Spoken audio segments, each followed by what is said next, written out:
నమస్కారం. G3 news వార్తలకు స్వాగతం. ముందుగా వార్తల్లోని ముఖ్యాంశాలు. రేవంత్ ను తెలంగాణ సమాజం క్షమించదన్న హరీష్ రావు. తెలంగాణ జలాలను ఏపీకి దోచిపెడుతున్నారని హరీష్ మండిపాటు.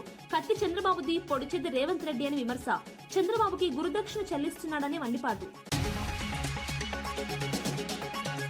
లడ్డు వివాదంపై మీడియా ముందు ఆధారాలు చూపిన జనసేన నేత, సిబిఐ నివేదికలు పూర్తిగా బయట పెట్టాలని కిరణ్ రాయల్. దేవాలయాలపై రాజకీయాలు తగవన్న జనసేన నేత వ్యాఖ్యలు. లడ్డు అంశంలో నిజాలు బయటకు రావాలని డిమాండ్. లడ్డు కల్తీపై గత వైసీపీ పాలన బాధ్యత వహించాలన్న పల్లా. తిరుమలలో జరిగిన అవకతవకలు క్షమించరావన్న పల్లా. లడ్డు వ్యవహారంపై జగన్ కు శిక్ష తప్పదన్న హెచ్చరిక. భక్తుల విశ్వాసంతో చెలగాటమాడితే ప్రజలు క్షమించరని వ్యాఖ్య.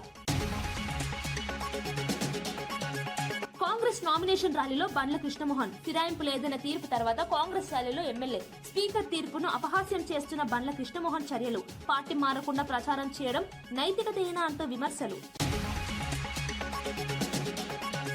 కేసీఆర్ నోటీసులపై కాంగ్రెస్ బీఆర్ఎస్ రాజకీయ నాటకమే అన్న రఘునందన్. నామినేషన్ రోజునే నోటీసులు ఇవ్వడం యాదృచ్ఛికం కాదన్న రఘునందన్. ప్రజల దృష్టి మళ్లించేందుకే సిట్ డ్రామాని రఘునందన్ విమర్శ. విచారణలకు రాజకీయ రంగు పులుమొద్దని రఘునందన్ సూచన. భక్తుల మనోభావాలకు భంగం కలిగించే విధంగా తిరుమల లడ్డుపై కూటమి ప్రభుత్వం చేస్తున్న విష ప్రచారాన్ని తీవ్రంగా ఖండిస్తూ వైఎస్ఆర్సీపీ నేతలు ప్రత్యేక పూజలు నిర్వహించారు. కర్నూలు నగరంలోని కల్లూరు అర్బన్ కృష్ణానగర్ లో ఉన్న శ్రీ వెంకటేశ్వర స్వామి ఆలయంలో నంద్యాల జిల్లా వైఎస్ఆర్సీపీ అధ్యక్షుడు పాణ్యం, మాజీ ఎమ్మెల్యే కాడసరి రాంభూపాల్ రెడ్డి, కర్నూలు జిల్లా పార్టీ అధ్యక్షుడు ఎస్పీ మోహన్ రెడ్డి ఆధ్వర్యంలో టెంకాయలు కొట్టి ప్రత్యేక పూజలు చేశారు. సిబిఐ విచారణలో లడ్డు ప్రసాదంలో జంతు కొవ్వు లేదని తేలిన CM Chandrababu, deputy CM Pawan Kalyan రాజకీయ లబ్ధి కోసం దుష్ప్రచారం చేశారని కాటసాని మండిపడ్డారు. హామీలు అమలు చేయకుండా ప్రజలను మభ్యపెట్టేందుకే వివాదాన్ని తెరపైకి తెచ్చారని విమర్శించారు. తిరుమల వంటి పవిత్ర క్షేత్రాన్ని రాజకీయాలకు వాడటం సరికాదని, ఇప్పటికైనా తప్పు ఒప్పుకొని స్వామివారిని వేడుకోవాలని ఆయన డిమాండ్ చేశారు. కంపల్సరీగా కింద స్టార్ట్ అయితే, తిరుపతి నుంచి స్టార్ట్ అయితే పైకి వచ్చేంత వరకు కూడా ఖచ్చితంగా టెస్టింగ్ ఉంటుంది. ఎక్కడ అంత ఈజీగా శాంపిల్స్ తీసుకొని, ఇక్కడ ఒక్కటేసాట కాదు, కింది నుంచి శాంపిల్ తీసుకొని ఆడ చూస్తారు. మళ్ళీ పైనకి వచ్చిన తర్వాత మళ్ళా ల్యాబ్లో టెస్ట్ చేసి అన్ని తర్వాతనే మొత్తం పోతాయి. ఇప్పుడు ఒకటి ఎవరికి తెలియంది ఒకటే, ఆవుల దాన విషయంలో మనం పూర్వకాలం ఉండే మేపుకు దీనికి ఇప్పుడు ఉండే దానకు డిఫరెన్స్ వస్తుంది. మనం ఇథనాల్ ఫ్యాక్టరీ నుంచి మొత్తం అదంతా తీసుకొని వస్తున్నాం. అది మామూలుగా మనం పాలలో ఇప్పుడు కూడా మనం ఎవరైనా మన ఆవు పాలు తీసుకొని వస్తే ఆ పాలు బాగా స్మెల్ వస్తున్నాయి. అది కావాలంటే ఎవరైనా దానివల్ల దానా మీద కూడా ఒకసారి ట్రీట్మెంట్. మనం మామూలుగా వట్టి మేత పెట్టి మామూలుగా గడ్డి మేసే ఆవుల పరిస్థితి, ఇట్లా మనం అడిషనల్గా దానా పెట్టే ఆవుల పరిస్థితి డిఫరెన్స్. అది వాళ్ళు తెలుసుకోలేకుండా మాట్లాడితే మాత్రం అన్యాయము. మీరు అప్పుడు ఆవు మొత్తం కొవ్వు కలిసింది, జంతువుల కొవ్వు, మళ్ళీ అంతలోకి ఎట్లా మారిపోతుంది అంటే మీరు మాట్లాడేది కరెక్ట్, ఇంకొకరు మాట్లాడేది కరెక్ట్గా మీరు మళ్ళీ ఎందుకు చెప్పినారు? లాస్ట్ హిందువుల మనోభావాన్ని దెబ్బతినే విధంగా ఈరోజు హిందువులందరూ కూడా అమితమైన భక్తిని వెంకటేశ్వర స్వామిని మీరు ప్రాపగండ చేశారు, కొవ్వు కలిసిందని. ఇప్పుడు ఎవరైనా కూడా హిందువులంతా కూడా దేవుని దగ్గర ఆ కొవ్వు కలిసిందంటే ఎంత ఫీల్ అవుతారో ఒకసారి ఆలోచించారు. ఇప్పుడు మీరు మాట్లాడేది ఏ మాటలు మాట్లాడినా జరుగుతుంది అనుకుంటే మాత్రం ఖచ్చితంగా వెంకటేశ్వర స్వామి మీకోసం రెడీగా చూపెట్టుకొని ఉన్నాడు. అది ఆ పాయచితం ఖచ్చితంగా జరుగుతుంది ఏదో ఒక రోజు. అది దానికి మాత్రం వాళ్ళు రెడీగా ఉండాలి అనేది. గద్వాలో జరిగిన కాంగ్రెస్ పార్టీ అభ్యర్థుల నామినేషన్ ర్యాలీలో ఫిరాయింపు ఎమ్మెల్యే బండ్ల కృష్ణమోహన్ రెడ్డి పాల్గొనడం రాజకీయ వర్గాల్లో తీవ్ర చర్చకు దారితీసింది. ఇటీవల ఆయన పార్టీ ఫిరాయింపుకు పాల్పడలేదని స్పీకర్ తీర్పు ఇవ్వగా, అదే ఎమ్మెల్యే బహిరంగంగా కాంగ్రెస్ ర్యాలీలో పాల్గొని హస్తం గుర్తుకు ఓటు వేయాలని కోరడం ఆ తీర్పును అపహాస్యం చేసేలా ఉందని విమర్శలు వెల్లువెత్తుతున్నాయి. ప్రజాస్వామ్యంలో స్పీకర్ నిర్ణయానికి గౌరవం ఇవ్వాల్సిన అవసరం ఉందని రాజకీయ విశ్లేషకులు అభిప్రాయపడుతున్నారు. ఒకవైపు తాను ఫిరాయించలేదని లబ్ధి పొందుతూ, మరోవైపు ప్రత్యర్థి పార్టీ ప్రచారంలో పాల్గొనడం నైతిక విలువలకు విరుద్ధమని ఆరోపణలు వినిపిస్తున్నాయి. ఈ ఘటనతో పార్టీ ఫిరాయింపుల అంశం మరోసారి హాట్ టాపిక్ గా మారింది. వాళ్ళు మీ సమస్యలను తీర్చడానికి మీ ముందుకు వస్తున్నారు. ప్రతి వార్డులో మీరు మద్దతు ఇవ్వండి. ఖచ్చితంగా మిమ్మల్ని గుండెల్లో పెట్టుకుని కాపాడుకునే బాధ్యత మా అందరి మీద ఉంది. 37 మంది వార్డు సభ్యుల మీద ఉంది. మిమ్మల్ని కాపాడుకుంటాం. అన్ని వార్డులలో అభివృద్ధి అనేది ఈ విధంగా చేయొచ్చు అని చేసే విధంగా చూపిస్తామని తెలియస్తూ, మళ్ళీ ఇప్పటివరకు ఇందిరమ్మ ఇండ్లు కానీ, అదేవిధంగా జీరో అంటే అందరూ ఎలక్ట్రికల్ అంటే బిల్లులు కూడా, జీరో బిల్లులు కూడా కొంతమంది వార్డులో తిరిగినప్పుడు కొన్ని బిల్లులు కాలేదు, జీరో బిల్లులు కాలేదని వార్డులో సమస్యలు చెప్పినారు. ఆ సమస్యలు కూడా తీరుస్తా. ఖచ్చితంగా ఒక్కసారి నా మీద నమ్మకం పెట్టి 37 మందిని గెలిపేయాలని కోరుకుంటున్నాను. ఎందుకంటే రకరకాల వ్యక్తులు వస్తారు, అబద్ధాలు చెప్పే వ్యక్తులు వస్తారు. వాళ్ళు ఎప్పుడు స్థానికంగా ఉండే వాళ్ళు కాదు. 24 గంటలు నేను స్థానికంగా ఉంటా. అర్ధరాత్రి వచ్చినా మీకు నా ఇల్లు ఎప్పుడు తెరిసే ఉంటాయి. వాకిళ్ళు అర్ధరాత్రి వచ్చినా పని చేయడానికి సిద్ధంగా ఉంటా. వాళ్ళలాక వీళ్ళలాక హైదరాబాద్ లో ఉండి చెయ్యను, స్థానికంగానే ఉంటా. ఎవరో వచ్చి మళ్ళా మన గద్వాల మీద పెత్తనం చేస్తే ఆ పెత్తనాన్ని మీరు గౌరవిస్తారా? ఒక్కసారి చూడండి, ఆలోచన చెయ్యండి. ఎందుకంటే అక్కడికెళ్ళి నిలబడిన స్థానికులు కాదు, వాళ్ళు ఎక్కడికెళ్ళో వచ్చి మన మీద పెత్తనం చేసే విధంగా, గద్వాల తాలూకా మీద పెత్తనం చేసే విధంగా ప్రయత్నాలు చేస్తున్నారు. ఒక్కసారి మీరందరూ ఆశీర్వదించండి. ఈ 37 మాజీ ముఖ్యమంత్రి కేసీఆర్ కు సిట్ నోటీసులపై ఎంపీ రఘునందన్ రావు స్పందిస్తూ ఇది కాంగ్రెస్ బీఆర్ఎస్ మధ్య జరుగుతున్న రాజకీయ నాటకమని వ్యాఖ్యానించారు. మున్సిపల్ ఎన్నికల నామినేషన్ రోజునే నోటీసులు ఇవ్వడం యాదృచ్ఛికం కాదని ఆయన అభిప్రాయపడ్డారు. నువ్వు కొట్టినట్టు చెయ్యి, నేను ఏడ్చినట్టు చేస్తా అన్నట్లు 2 పార్టీలు వ్యవహరిస్తున్నాయని విమర్శించారు. ప్రజల దృష్టిని అసలు సమస్యల నుంచి మళ్లించేందుకే ఇలాంటి వ్యవహారాలు జరుగుతున్నాయని అన్నారు. రాజకీయ లబ్ధి కోసం విచారణలను వాడుకోవడం ప్రజాస్వామ్యానికి మంచిది కాదని పేర్కొన్నారు. న్యాయ ప్రక్రియ పారదర్శకంగా సాగాలని, రాజకీయ రంగు పులుమకూడదని సూచించారు. ఈ వ్యాఖ్యలు తెలంగాణ రాజకీయాల్లో మరోసారి చర్చకు దారితీశాయి. వీళ్ళు నోటీస్ ఇస్తారు, వాళ్ళు నోటీస్ తీసుకుంటారు. నేను కొట్టినట్టు చేస్తా, నువ్వు ఏడిచినట్టు చెయ్యి. ఏమైనా అకలుందా? ఎవడన్నా ఎలక్షన్ల నామినేషన్ల రోజు మాజీ ముఖ్యమంత్రికి కాంగ్రెస్ ప్రభుత్వం టీఆర్ఎస్ వాళ్ళకి నోటీస్ ఇస్తుంది అంటే పేపర్లలో అయితే కాంగ్రెస్ కనబడాలి, లేకపోతే టీఆర్ఎస్ కనబడాలి. పట్నాలలో భారతీయ జనతా పార్టీకి రోజు రోజుకు పెరుగుతున్న ఆదరణని దృష్టిలో పెట్టుకొని వాళ్ళిద్దరు ఆడుతున్నటువంటి ఒక నాటకం. ఆ సిట్టు తోటి ఏం కాదు, ఆ టెలిఫోన్ కుంభకోణంలో కాంగ్రెస్కి ఎవరిని అరెస్ట్ చేయడం చేత కాదు. కాబట్టి ఒక్కసారి ప్రజలారా ఆలోచించండి. నేను మళ్ళీ చెప్తున్నా, ఒక నాణానికి బొమ్మ కాంగ్రెస్ అయితే బొరుసు టీఆర్ఎస్. ఒకసారి వాళ్ళు అటు పోతున్నారు, ఇంకోసారి వీళ్ళు ఇటు వస్తున్నారు తప్ప ఇంకోటి మార్పు లేదు. అందుకని భారతీయ జనతా పార్టీ కౌన్సిలర్ అభ్యర్థులను ఆశీర్వదించి ఈ మున్సిపాలిటీ మీద మా జెండా ఎగిరేసేందుకు అవకాశం ఇస్తే ఖచ్చితంగా గత 2.5 దశాబ్దాలుగా జరిగినటువంటి మార్పుని నర్సాపూర్ మున్సిపాలిటీలో తీసుకొస్తామని చెప్పి ఈ సందర్భంగా తెలియజేస్తూ సెలవు తీసుకుంటా ఉన్నా. జై హింద్. తిరుమల లడ్డు ప్రసాదం విషయంలో జంతు కొవ్వు కాదని కెమికల్ ఆయిల్ వాడినట్లు సీబీఐ రిపోర్టులో ఉందని ఎమ్మెల్యే కురుగొండ్ల రామకృష్ణ వ్యాఖ్యానించారు. ఈ దర్యాప్తులో మొత్తం 36 మంది నిందితులుగా గుర్తించారని తెలిపారు. ఈ అంశంపై వైఎస్ఆర్సీపీ నేత నేదురుమల్లి చేసిన వ్యాఖ్యలను తీవ్రంగా ఖండిస్తూ ఆయనకు మాట్లాడే అర్హత లేదని విమర్శించారు. వెంకటగిరిలోని స్థానిక రాజకీయాలకే పరిమితం అవ్వాలన్న ఎద్దేవా చేశారు. లడ్డు ప్రసాదం వంటి సున్నితమైన అంశంపై బాధ్యతారహిత వ్యాఖ్యలు చేయడం సరికాదని అన్నారు. సీబీఐ నివేదిక ఆధారంగా మాత్రమే చర్చ జరగాలని, ప్రజల్లో గందరగోళం సృష్టించకూడదని ఆయన సూచించారు. వాళ్ళే ఉనికి పడుతున్నారు, నేను చెప్పేది కాదు. గతంలో ప్రసాదం ఏ విధంగా ఉండింది, ఇప్పుడు ఏ విధంగా ఉంది, అది ప్రజలే చూస్తున్నారు. గతంలో కొవ్వు పదార్థాలతో చేసేటువంటి నెయ్యి, కెమికల్, కొవ్వు మీకు చెప్పట్లేదు, కెమికల్ తో తయారు చేసినటువంటి లడ్డు ఆ రోజు గట్టిగా ఉండేది. ఈ రోజు ఎంత మెత్తగా ఉందో నెయ్యితో చేసిన లడ్డు భక్తులందరూ కూడా చూస్తా ఉన్నారు. అది నేను చెప్పాల్సిన అవసరం లేదు.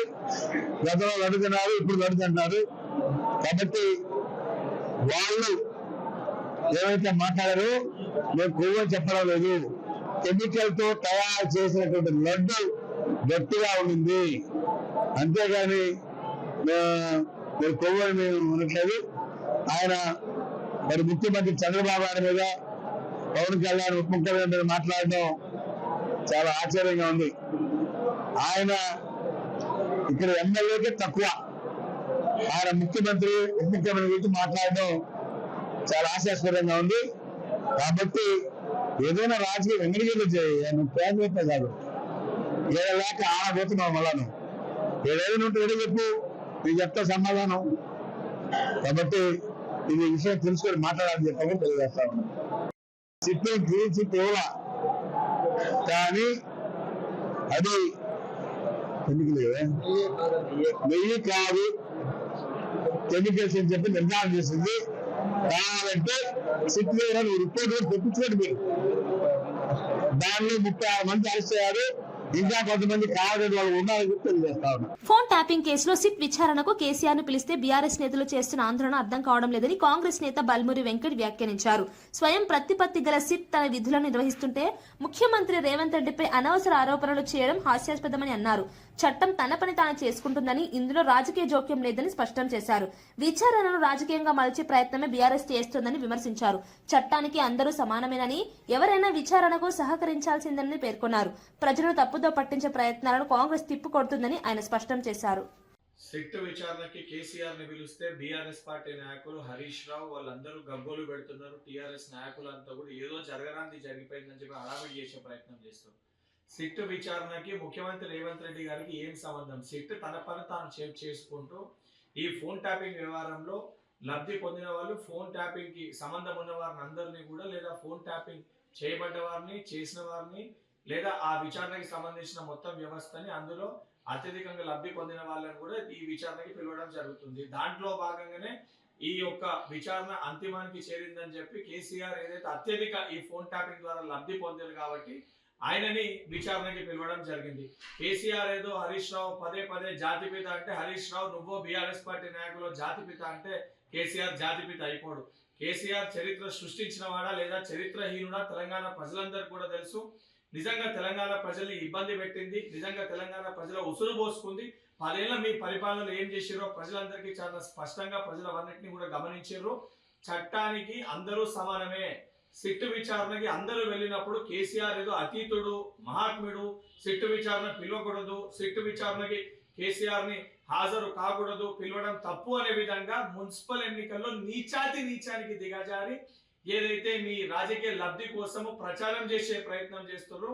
మీ ఎన్ని మాటలు చెప్పినా, ఎన్ని పిచ్చి పిచ్చి చేష్టలు చేసినా సిట్టు విచారణకి జోగి రమేష్ ను జైల్లో పెట్టి పార్టీకి దూరం చేయగలరా అని వైసీపీ నేత పేర్ని నాని ప్రశ్నించారు. గతంలో జోగి రమేష్ పై కేసులు పెట్టి 3 సంవత్సరాలు జైల్లో ఉంచినా ప్రజల మద్దతు తగ్గలేదని గుర్తు చేశారు.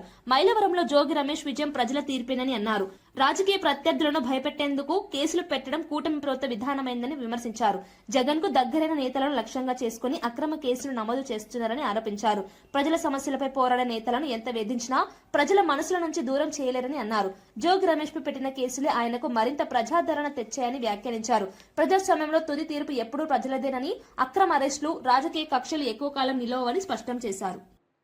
జోగి రమేష్ గారి కుటుంబానికి కానీ, లేదా ఇక్కడ ఉన్నటువంటి వైఎస్ఆర్ కాంగ్రెస్ పార్టీ కుటుంబానికి కానీ ఆ కష్టం నష్టం తాత్కాలికమైందే. పౌర్ణమి రోజు గ్రహణం పడితే ఆ నిమిషం 2 నిమిషాల్లో 3 నిమిషాలు 5 నిమిషాల పాటే చీకటి ఉంటుంది. కానీ ఆ గ్రహణం విడంగానే ఎంత గొప్పగా వెలుతురు వస్తుందో ఖచ్చితంగా మైలవరం నియోజకవర్గానికి జోగి రమేష్ గారికి పట్టిన గ్రహణం పట్టింది, పోయింది. ఇక రాబోయే రోజంతా కూడా ఉన్నమే వెలుతురులోనే మన ప్రయాణం ఉంటుందని చెప్పనేది ఖచ్చితంగా మీరు ఆ నమ్మకంతోనే మీరు ఉండండి అని చెప్తూ, ఇకపోతే తిరుపతి ప్రసాదం గురించి ఇవాళ ప్రతి ఊర్లో తెలుగుదేశం నిన్న చంద్రబాబు నాయుడు గారు చెప్పాంట క్యాబినెట్లో చర్చ, అసలు సత్తుకే సాంబైలందరినీ కూడా నేను వేసుకున్నా ఏమో క్యాబినెట్లో. ఒక్కడంటే అసలు ఒక్కడ పనికొచ్చే వెళ్ళాడు. అసలు జగన్మోహన్ రెడ్డి గారు మీద ఇంత విషం చిమ్మాం, మళ్ళీ లేచి వాళ్ళందరూ కూడా ఎవడకాడు లేచి పరిగెడుతున్నారు, మాట్లాడుతున్నారు. సుప్రీంకోర్టులో సిట్టు జగన్మోహన్ రెడ్డి గారి మీద మనం వేసిన బురద, పాపం, విషం అంతా కూడా కడిగేసింది. మొత్తం అంతా కూడా మళ్ళీ ఎలిగిపోతున్నాడు జగన్మోహన్ రెడ్డి. కుదరదు, మీరందరూ ఇవాళ నుంచి మొత్తం ప్రతి గుడికి వెళ్ళిపోయి మళ్ళీ నీళ్ళెట్టి కడిగేసేయండి, గుడంతా కడిగేసేయండి. కడిగేసి అమ్మో జగన్ ప్రభుత్వంలో కల్తీ జరిగింది. మొన్నేమో ఆవు కొవ్వు కలిసింది, ఆవు కొవ్వుతో లడ్డూ చేసి ప్రసాదం చేశాడు, పంది కొవ్వుతో లడ్డూ చేశాడు, చేప నూనెతో లడ్డూ చేశాడని చెప్పినేమో పవన్ కళ్యాణ్, చంద్రబాబు నాయుడు జల వివాదాల సమావేశాలకు ఆదిత్యనాథ్ దాస్ ను తెలంగాణ తరపున పంపడాన్ని మాజీ మంత్రి హరీష్ రావు తీవ్రంగా తప్పుపట్టారు. తెలంగాణ ప్రాజెక్టుపై గతంలో పిటిషన్లు వేసి అడ్డుకున్న వ్యక్తిని ఎలా ప్రతినిధిగా పంపుతారని ప్రశ్నించారు. నరనరాన తెలంగాణ వ్యతిరేకత ఉన్న వ్యక్తి రాష్ట్ర ప్రయోజనాలను ఎలా కాపాడతారని ఆగ్రహం వ్యక్తం చేశారు. జల వనరుల అంశం అత్యంత కీలకమని, ఇలాంటి సమావేశాల్లో రాష్ట్రానికి అనుకూలంగా వాదించే వారిని పంపాలని సూచించారు. సీఎం రేవంత్ రెడ్డి నిర్ణయం తెలంగాణ రైతుల ప్రయోజనాలకు భంగం కలిగించేలా ఉందని అన్నారు. ప్రాజెక్టుల భవిష్యత్తు, నీటి హక్కులపై రాజీపడే పరిస్థితి వస్తే ప్రజలు క్షమించరని హెచ్చరించారు. జల వివాదాల విషయంలో రాజకీయాలు కాకుండా రాష్ట్ర ప్రయోజనాలే ప్రాధాన్యంగా ఉండాలని హరీష్ రావు స్పష్టం చేశారు. Irrigation phase 3, Sitarama lift irrigation project, Tupakulagudem, mission Bhagiratha Telangana drinking water supply project, మొన్న ముఖ్యమంత్రి ప్రారంభించిన Chanaka Korata project, Ramappa lake to Pakala lake diversion, ఇవన్నీ అక్రమ ప్రాజెక్టులు. వీటన్నిటినీ నిలిపివేయాలి. కేంద్ర ప్రభుత్వం ఈ ప్రాజెక్టులకు ఎట్లా అనుమతులు ఇస్తుంది? ఇది తెలంగాణ మొత్తం నీళ్ళని వాడుకుంటుంది. తెలంగాణ మా ఆంధ్రాకు అన్యాయం చేస్తుంది. ఈ ప్రాజెక్టులన్నీ ఆపాలని ఆదిత్యనాథ్ దాస్ గారు సంతకం పెట్టి ఉత్తరం రాసి ఆ మీటింగ్లో మాట్లాడిన మినిట్స్ ఇవి. ఆ దొంగని ఇలా తెలంగాణ తరఫున తోలుతున్నాడు. దొంగ చేతికి తాళపు చేలిస్తుండు రేవంత్ రెడ్డి. తెలంగాణ ప్రాజెక్టులను అడుగడుగున వ్యతిరేకించిన వ్యక్తి ఆదిత్యనాథ్ దాస్. అసలు మీటింగ్ పోవుడే తప్పు. ఆ మీటింగ్కి ఎవరు తోలుతుండంటే దొంగ చేతికి తాళపు చేలు ఇచ్చినట్టు. తెలంగాణ ప్రాజెక్టులకు అడ్డుపడ్డ వ్యక్తి, తెలంగాణ ప్రాజెక్టుల మీద కోట్లలో స్టేలు తెచ్చిన వ్యక్తి, నరనరాన తెలంగాణ వ్యతిరేకతను మూటగట్టుకున్న వ్యక్తి ఆదిత్యనాథ్ దాస్ ఇప్పుడు తెలంగాణ తరఫున ఢిల్లీలో మీటింగ్ పోతారట. అంటే ఏమర్థం చేసుకోవాలి? మీరు మొత్తం మన తెలంగాణ నీళ్ళను ఆంధ్రాకి అప్పచెప్పే కుట్ర జరుగుతున్నట్ట కాదా? నీకు ఎవరు తెలంగాణ బిడ్డనే దొరకలేదా? తెలంగాణలో ఒక నిఖార్సైన ఒక ఇంజనీర్ దొరకలేదా? తెలంగాణ సోయిగల్ల ఒక్క ఒక అధికారికి దొరకలేదా? ఈ తెలంగాణ ప్రాజెక్టులను అడ్డుకుంటూ నేను మినిట్స్ చూపిస్తున్నాను. It's not my own story. I'm showing the minutes of the meeting. ఆయన రాసిన ఉత్తరం చూపిస్తున్న ఆదిత్యనాథ్ దాస్ రాసిన ఉత్తరం. మన కాళేశ్వరం వద్దంటాడు. ఖమ్మం జిల్లా కొనిచెల్ల మండలం బోడియ తండా ప్రభుత్వ ప్రైమరీ పాఠశాలలో ఫుడ్ పాయిజన్ ఘటన కలకలం రేపింది.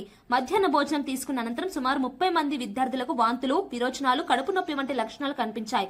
ఉపాధ్యాయులు వెంటనే స్పందించి పిల్లలను ఖమ్మం ప్రభుత్వ ఆసుపత్రికి తరలించారు. ప్రస్తుతం విద్యార్థుల పరిస్థితి నిలకడగా ఉందని వైద్యులు తెలిపారు. భోజనం నాణ్యతపై తల్లిదండ్రులు ఆందోళన వ్యక్తం చేశారు. మధ్యాహ్న భోజన పథకంలో పర్యవేక్షణ లోపమే ఇలాంటి ఘటనలకు కారణమని విమర్శలు వినిపిస్తున్నాయి. అధికారులు సంఘటనా స్థలానికి పరిశీలించి భోజన నమూనాలను పరీక్షలకు పంపించారు. బాధ్యులపై కఠిన చర్యలు తీసుకోవాలని గ్రామస్తులు డిమాండ్ చేశారు. భవిష్యత్తులో ఇలాంటి ఘటనలు పునరావృతం కాకుండా చర్యలు తీసుకుంటామని అధికారులు హామీ ఇచ్చారు.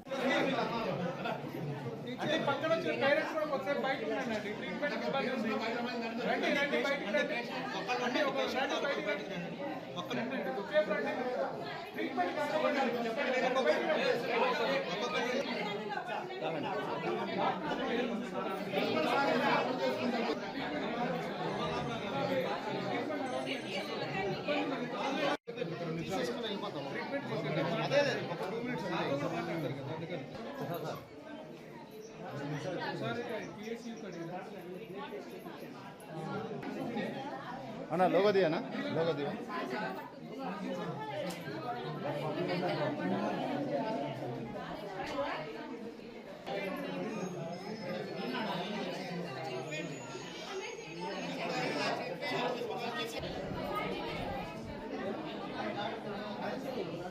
అన్నా జస్ట్ ఒక నిమిషాలు ఆగు, పని కావట్లేదు.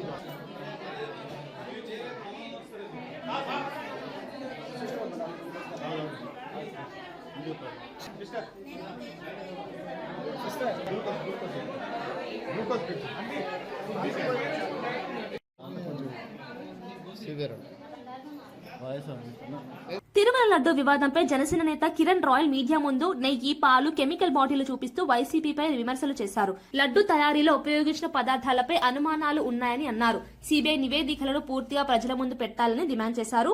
దేవాలయాల విషయంలో రాజకీయాలు చేయడం సరికాదని చెబుతూనే గత ప్రభుత్వ హయాంలో జరిగిన లోపాలపై స్పష్టత రావాలన్నారు. భక్తుల మనోభావాలు దెబ్బతినకుండా పూర్తి నిజాలు బయటకు రావాలని చెప్పారు. లడ్డు వివాదం పేరుతో పరస్పర ఆరోపణలు పెరుగుతున్న నేపథ్యంలో వాస్తవాలపై చర్చ అవసరమని వ్యాఖ్యానించారు. ఈ అంశాన్ని రాజకీయ లబ్ధికి వాడుకోవద్దని సూచించారు. తిరుమల ప్రతిష్టను కాపాడటం అందరి బాధ్యత అని, తప్పు జరిగితే ఎవరు చేసినా శిక్ష పడాల్సిందేనని కిరణ్ రాయల్ స్పష్టం చేశారు. వైఎస్ఆర్ కాంగ్రెస్ పార్టీ పేటీఎం గారికి ఒక విషయం అడుగుతున్నాను నేను ఓపెన్గా. నెయ్యి ఎలా తయారు చేస్తారు? ఇది నెయ్యి, ఒరిజినల్ నెయ్యి. ఇది పాలతో చేస్తారు. ఇది పాలు. ఈ పాలతో చేస్తే నెయ్యి అవుతుంది. దీంతో చేస్తే ఏమవుతారు? ఇది chemical, palm oil, chemical, synthetic oil రకరకాలు వేసి కలుపుకొని తీసుకొచ్చామంతా ఒక షెడ్కి వెళ్ళి. అంటే రకరకాల అన్ని చోట్ల కలెక్ట్ చేసి ఒక 10 రకాలుగా కలెక్ట్ చేసాం. అంటే దీని నెయ్యి అంటే ఎవడు నమ్ముతాడా? దీని నెయ్యి అని భక్తులని మోసం చేశారు. 20 కోట్ల లడ్డు తయారు చేశారు దీంతో, ఈ కెమికల్తో చేయాల్సిన దీంతో చేశారు. 10% లోపు జంతువుల కొవ్వు కలిపితే కనపడదు అని చెప్పి దాంట్లోనే ఉంది. అది కూడా సిట్టు విచారణలో కూడా వాళ్ళు ఇచ్చారు, మెన్షన్ చేయండి. చూడండి, బ్రీఫింగ్ చూపిస్తున్నా. ఇది ఛార్జ్ షీట్లో 210వ పేజీలో ఉంటుంది. మొత్తం 219 పేజీల్లో ఛార్జ్ షీట్ 210వ పేజీలో ఉంది. ఈ మరి 10% లోపు ఉంటే కనపడదు, కానీ అది మిక్స్ చేస్తే కానీ ఇలా తయారు కాదు, అలా జంతువు కోడి మిక్స్ చేసి తయారు కాదని చెప్పి ఛార్జ్ షీట్లో ఇచ్చేశారు ఓపెన్గా. ఇది జరిగిన వాస్తవం. భారత క్రికెట్ జట్టు సభ్యులు కేరళలోని ప్రసిద్ధ శ్రీ పద్మనాభ స్వామి ఆలయాన్ని దర్శించుకున్నారు. ముఖ్యమైన మ్యాచ్లకు ముందు స్వామివారి ఆశీస్సులు తీసుకోవడం ఆనవాయితీగా భావిస్తూ క్రికెటర్లు ప్రత్యేక పూజలో పాల్గొన్నారు.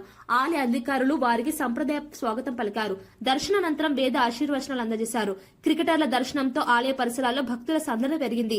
అభిమానులు తన అభిమాన ఆటగాళ్లను చూసేందుకు భారీగా తరలివచ్చారు.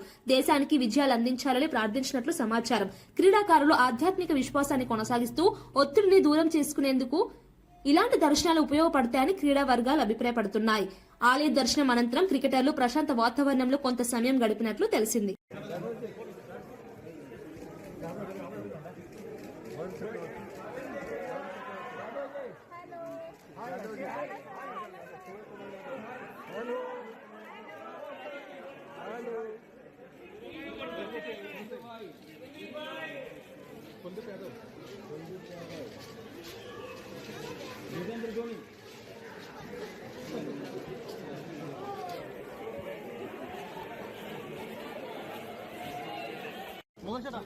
టీమ్ ఉంది కనుక పోటీ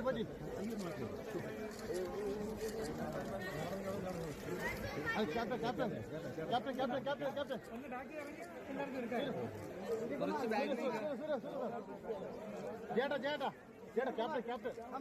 విజయవాడ ఎంపీ కేశినేని చిన్ని తిరుమల శ్రీ వెంకటేశ్వర స్వామిని దర్శించుకున్నారు. కుటుంబ సభ్యులతో కలిసి ఆలయానికి చేరుకున్న ఆయన స్వామివారి సన్నిధిలో ప్రత్యేక పూజలు నిర్వహించి మొక్కులు చెల్లించుకున్నారు. దర్శనానంతరం రంగనాయకుల మండపంలో వేద పండితులు ఆశీర్వచనం అందించారు.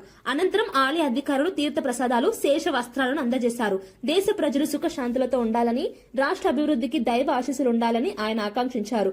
తిరుమలలో భక్తుల సౌకర్యాలపై అధికారులతో మాట్లాడిన ఎంపీ క్యూ లైన్లు, భద్రత, అన్న ప్రసాద వితరణ వంటి అంశాలపై వివరాలు తెలుసుకున్నారు. తిరుమల అనేది కేవలం ఆలయం మాత్రమే కాదని, కోట్లాది భక్తుల విశ్వాసానికి ప్రతీక అని ఆయన వ్యాఖ్యానించారు. భక్తులకు మరింత సౌకర్యాలు కల్పించేలా చర్యలు తీసుకోవాలని సూచించారు.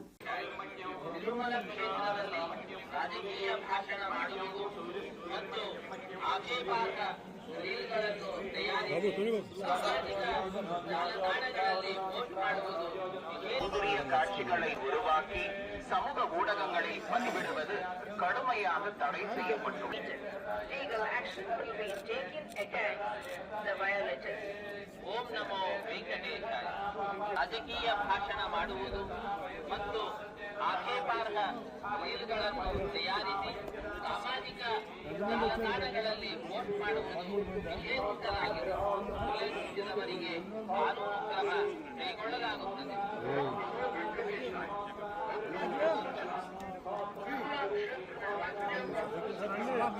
పోస్ట్ చేయడం నిషిద్ధం.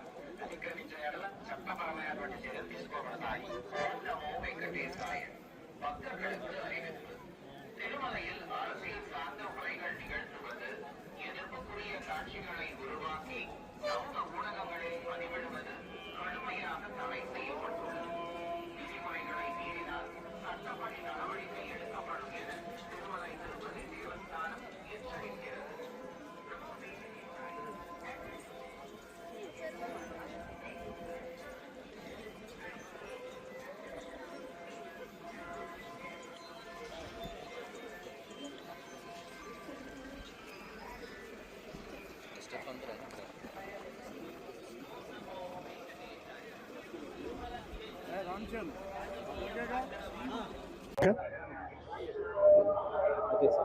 ఇవాళ ఉదయం వెంకటేశ్వర స్వామి వారిని దర్శించుకుని ఆంధ్రప్రదేశ్ రాష్ట్రం సర్వతోముఖ అభివృద్ధి చెందాలి, అంతేకాకుండా రేపు రాజుపోయే బడ్జెట్ సమావేశాల్లో రాష్ట్రానికి మంచి ప్రాధాన్యత వచ్చే విధంగా ఉండాలని ప్రజలందరూ కూడా మంచి పండగ వాతావరణంలో ఉండి ఆంధ్రప్రదేశ్ రాష్ట్ర ప్రజలకు సుఖశాంతులు ఇవ్వాలని కోరుకుంటాం జరిగింది. తప్పకుండా స్వామివారి ఆశీస్సుల వల్ల ఆంధ్రప్రదేశ్ రాష్ట్రం తప్పకుండా ముందుకు వెళ్ళబోతుంది. ధన్యవాదాలు. పత్రికల ఎడిటోరియల్ కు ఒకప్పుడు ఉన్న హుందాతనం ఇప్పుడు కనిపించడం లేదని వైఎస్ఆర్సీపీ అధికార ప్రతినిధి కారుమూరు వెంకటరెడ్డి విమర్శించారు. ముఖ్యంగా ఈనాడు, ఆంధ్రజ్యోతి పత్రికలు ఎడిటోరియల్ స్థాయిలోనే విష ప్రచారానికి పాల్పడుతున్నాయని ఆరోపించారు. నిరంతరం వైఎస్ జగన్ ను లక్ష్యంగా చేసుకుని తప్పుడు కథనాలు ప్రచురిస్తున్నాయని మండిపడ్డారు. తిరుమల లడ్డూలో జంతువుల కొవ్వు కలిసిందంటూ బ్యానర్ కథనాలు రాయడం కోట్లాది హిందువుల మనోభావాలను దెబ్బతీసిన ఘోర అపచారమని అన్నారు. ఈ తరహా రాతలు క్షమార్హం కాదని, మీడియా బాధ్యతతో వ్యవహరించాల్సిన అవసరం ఉందని సూచించారు. రాజకీయ లబ్ధి కోసం దేవాలయాలు, ధార్మిక అంశాలను వాడుకోవడం సరికాదని స్పష్టం చేశారు. నిజాలు వెలుగులోకి వచ్చినా ప్రచార ధోరణి మార్చుకోకపోవడం దురదృష్టకరమని వ్యాఖ్యానించారు. ముందు దానికి సమాధానం చెప్పండి. స్వార్థ రాజకీయ అవసరాల కోసం తిరుమల పుణ్యక్షేత్రాన్ని అపవిత్రం చేయడానికి వెడకాడిన పాపిష్టి చరిత్ర జగన్ అని హెడ్డింగ్ పెడతావా? ఎవడిది పాపిష్టి చరిత్ర? ఎవడి బతుకులు పాపిష్టి బతుకులు? మీరు బతుకుతున్న బతుకుల కంటే ఇంకా ఏదన్నా ఆ పనులు చేసుకొని బతుకుతారు చూడు, వాళ్ళు చాలా బెటరు. వాళ్ళు పొట్టగుడి కోసం అలా అన్నా బతుకుతున్నారు.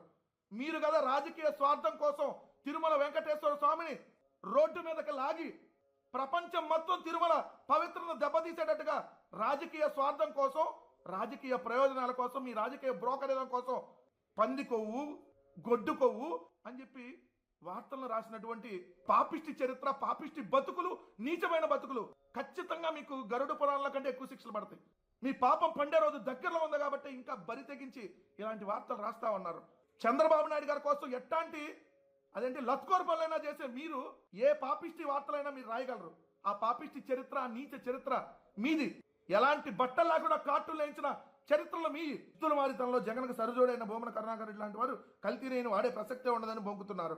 కల్తీ నెయ్యి రిజెక్ట్ చేసి పంపిస్తారు. దాన్ని నిజంగా వాడితే మట్టి కొట్టుకుపోతారు. పాపం, ఆ పాపం ఖచ్చితంగా మిమ్మల్ని వెంటాడుతుంది. ఇప్పుడు మీరు వాడారని ఇప్పుడు ఆ రిపోర్ట్ వస్తే అది పాపం మిమ్మల్ని ఖచ్చితంగా వెంటాడుతుంది. ఇంకా తిరుమల మీద అపవిత్రంగా ఇంకా కూడా మాట్లాడితే మట్టి కొట్టుకుపోతారు ఖచ్చితంగా. ఇది జరిగిద్ది. ఈ పెద్ద మనుషుల ముసుగులో తొలగించి కటకటాలోకి నెట్టాల్సిన బాధ్యత సిట్టుదే. మీరు పత్రికాధిపతుల ముసుగు తీసేసి తిరుమల లడ్డు ప్రసాదంపై జరిగిన విష ప్రచారానికి వాస్తవాలు వెలుగులోకి రావడంతో అమలాపురంలో వైఎస్ఆర్సీపీ నేతలు ప్రత్యేక పూజలు నిర్వహించారు.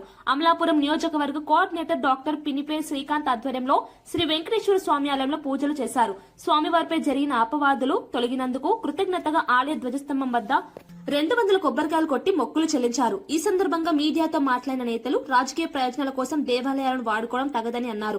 లడ్డూ విషయంలో కూటమి ప్రభుత్వం చేసిన ఆరోపణలు అవాస్తవమని ఇప్పటికే స్పష్టమైందని పేర్కొన్నారు. వైఎస్ఆర్సీపీ ఎప్పుడు హిందూ మనోభావాలను దెబ్బతీయలేదని స్పష్టం చేశారు. నిజం గెలిచిందని దుష్ప్రచారానికి ముగింపు పలకాలని కోరారు. మరి ఆఖరికి NDDB national dairy development board ఒక నివేదిక గానీ లేదా national dairy research institute NDRA యొక్క నివేదిక ప్రకారంగానే దాంట్లో ఏం తేలింది? దాంట్లో ఎటువంటి జంతు పదార్థాలు కానీ, బీఫ్ టాలో కానీ, పిగ్ ఫ్యాట్ కానీ లేదా ఫిష్ ఆయిల్ కానీ లేదు, ఎటువంటి కల్తీ జరగలేదు అని నివేదిక ఇచ్చింది. మరి ఈ సందర్భంగా మరి ఈ నివేదిక బట్టి క్లియర్గా అర్థమైంది దాంట్లో ఎటువంటి కల్తీ చేయలేదు అని చెప్పి. మరి దీన్ని బట్టి ప్రజలందరూ కూడా ఈ యొక్క కూటమి నాయకులు ఏ రకంగా భగవంతుని కూడా వాడుకుని, ప్రసాదాన్ని కూడా వాడుకుని కోట్ల మంది మనోభావాలని దెబ్బతీశారన్నది మీ అందరూ కూడా గమనించుకుని ఇలాంటి ఒక రాజకీయ నాయకుల్ని కానీ, ఇలాంటి ఒక రాజకీయ పార్టీలను కానీ మీ అందరూ కూడా భవిష్యత్తులో తగిన మూల్యం చెల్లించుకోవాల్సిన తప్పదని హెచ్చరించి వాళ్ళందరి యొక్క నిజస్వరూపాలు తెలుసుకుని వీళ్ళందరినీ బాయ్కాట్ చేయాలని సందర్భంగా మేము అందరం తెలుసుకుంటూ, మరి ఏదైతే నింద మోపినప్పుడు మా అందరినీ కూడా మొక్కు కోరుకున్నాం వెంకటేశ్వర స్వామిని. ఈ యొక్క నింద తొలగిన రోజు మా అందరినీ కూడా మీ సన్నిధిలోకి వచ్చి కొబ్బరికాయలు కొట్టి మరి మొక్కు తీసుకుంటామని మొక్కుకున్నాము. అలాగే మా వైఎస్ఆర్సీపీ అమలాపురం అసెంబ్లీ నియోజకవర్గ కుటుంబ సభ్యులందరినీ కూడా ఇక్కడికి వచ్చి కొబ్బరికాయ కొట్టి మొక్కు తీర్చుకుని మరి ఆ భగవంతుడిని ఇలా తప్పుడు ప్రచారం చేసిన వాళ్ళందరినీ కఠినంగా శిక్షించాలని మొక్కున్నాం ఈ సందర్భంగా. Thank you all. Tirumala laddu వ్యవహారంపై టీడీపీ రాష్ట్ర అధ్యక్షులు పల్లా శ్రీనివాసరావు తీవ్ర ఆగ్రహం వ్యక్తం చేశారు. గత వైసీపీ ప్రభుత్వ హయాంలో కోట్ల సంఖ్యలో లడ్డుల తయారీలో కల్తీ నెయ్యి వాడారని ఆరోపించారు. ఈ అంశం హిందూ సమాజాన్ని తీవ్రంగా బాధించిందని ఆయన వ్యాఖ్యానించారు. అప్పటి పాలక మండలి బాధ్యత వహించాల్సిందేనని, ఈ విషయంలో జగన్ తో పాటు సంబంధిత అధికారులకు శిక్ష తప్పదని హెచ్చరించారు. తిరుమల వంటి పవిత్ర క్షేత్రంలో జరిగిన అవకతవకలు క్షమించరానివని అన్నారు. ఈ వ్యవహారంపై సమగ్ర విచారణ జరగాలని, బాధ్యులపై కఠిన చర్యలు తీసుకోవాలని డిమాండ్ చేశారు. భక్తుల విశ్వాసంతో చెలగాటమాడిన వారిని ప్రజలు క్షమించాలని స్పష్టం చేశారు. తిరుమల పవిత్రతను కాపాడాల్సిన బాధ్యత ప్రభుత్వాలపై ఉందని గుర్తు చేశారు. హిందువుల మనోభావాలను దెబ్బతీస్తూ ఆంధ్రప్రదేశ్లో కలియుగ దైవంగా భావించేటువంటి వెంకటేశ్వర స్వామి, తిరుమల వెంకటేశ్వర స్వామి గుడిలో ఏవైతే మనం పరమ పవిత్రంగా భావించేటువంటి లడ్డు ఉందో, లడ్డు ప్రసాదం, ఆ ప్రసాదం తయారులో జంతువుకి సంబంధించినటువంటి సింథటిక్ గీ వినియోగించి 20 కోట్ల లడ్డూల్ని తయారు చేసి అవి హిందువుల మనోభావాలు దెబ్బతీసే విధంగా మరి గత 5 సంవత్సరాలు వైసీపీ ప్రభుత్వంలో మరి చేయడం చాలా దారుణం.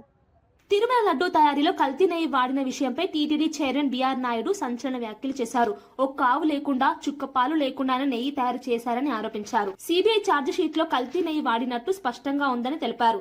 నెయ్యిలో జంతువుల కొవ్వు లేదని, క్లీన్ చిట్ వచ్చిందని చెప్పుకోవడం వైసీపీ నేతలకు సిగ్గుచెట్టని విమర్శించారు. జగన్ తో పాటు అప్పటి వైసీపీ నేతలు హిందూ సమాజానికి క్షమాపణ చెప్పాలని డిమాండ్ చేశారు. తిరుమల లడ్డు అనేది కోట్లాది భక్తుల విశ్వాసంతో ముడిపడి ఉందని గుర్తు చేశారు. ఈ వ్యవహారాన్ని తేలికగా తీసుకోకూడదని, బాధ్యులపై కఠిన చర్యలు తప్పవని స్పష్టం చేశారు. తిరుమల పవిత్రతకు భంగం కలిగించే చర్యలను ఎట్టి పరిస్థితుల్లో సహించబోమని చెప్పారు. ఎవరో ఒకళ్ళిద్దరు వ్యక్తులకి లాభం చేకూర్చే విధంగా ఆ యొక్క నిబంధనలు ఏవైతే ఉన్నాయో అవన్నీ కూడా చేంజ్ చేయడం జరిగింది. ఇది సిగ్గుచేటు. మళ్ళీ సామర్థ్యం లేని డైరీ ఏదైతే ఉన్నాయో వాళ్ళకి ఈ ఆర్డర్స్ ఇవ్వటం, సుమారు 60 లక్షల కిలోలు వాళ్ళ దగ్గర నుంచి కొనటం, సుమారు 250 కోట్ల రూపాయల విలువైనటువంటి ఈ నెయ్యిని కొన్నారు. అది గతంలో ఎన్డీడీబీ వాళ్ళు టెస్ట్ చేస్తే దాంట్లో యానిమల్ ఫ్యాట్ ఉందని నిర్ధారించి వాళ్ళు ల్యాబ్ రిపోర్ట్ ఇవ్వటం జరిగింది. ఆ రిపోర్ట్ బేసిస్ చేసుకొని ముఖ్యమంత్రి కానీ, ఉప ముఖ్యమంత్రి కానీ, కొంతమంది సాధువులు కానీ వాళ్ళందరూ కూడా దీని మీద స్పందించటం జరిగింది. దీన్ని వదిలేసి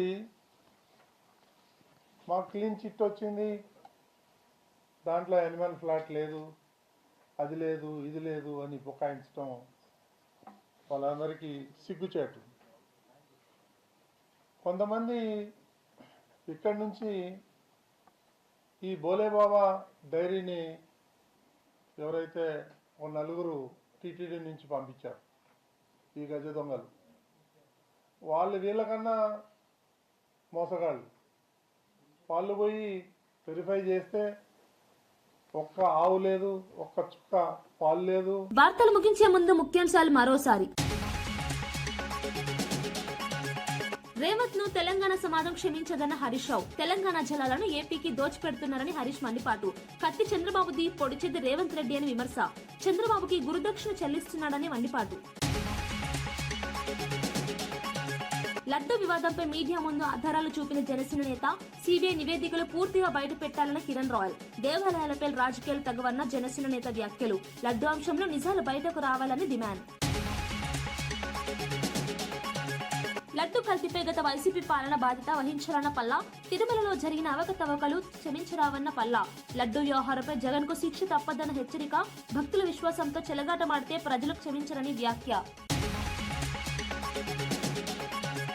కాంగ్రెస్ కాంగ్రెస్ నామినేషన్ ర్యాలీలో బండ్ల కృష్ణమోహన్. ఫిరాయింపు లేదన్న తీర్పు తర్వాత కాంగ్రెస్ ర్యాలీలో ఎమ్మెల్యే. స్పీకర్ తీర్పును అపహాస్యం చేస్తున్న బండ్ల కృష్ణమోహన్ చర్యలు. పార్టీ మారకుండా ప్రచారం చేయడం నైతికతేనా అంటూ విమర్శలు. కేసీఆర్ నోటీసులపై కాంగ్రెస్ బీఆర్ఎస్ రాజకీయ నాటకమే అన్న రఘునందన్. నామినేషన్ రోజునే నోటీసులు ఇవ్వడం యాదృచ్ఛికం కాదన్న రఘునందన్. ప్రజల దృష్టి మళ్లించేందుకే సిట్ డ్రామాని రఘునందన్ విమర్శ. విచ్ఛేదనలకు రాజకీయ రంగు పులుమొద్దని రఘునందన్ సూచన. ఇవి ఈనాటి వార్తా విశేషాలు. మరో బులెటిన్లో మళ్ళీ కలుద్దాం. నమస్కారం.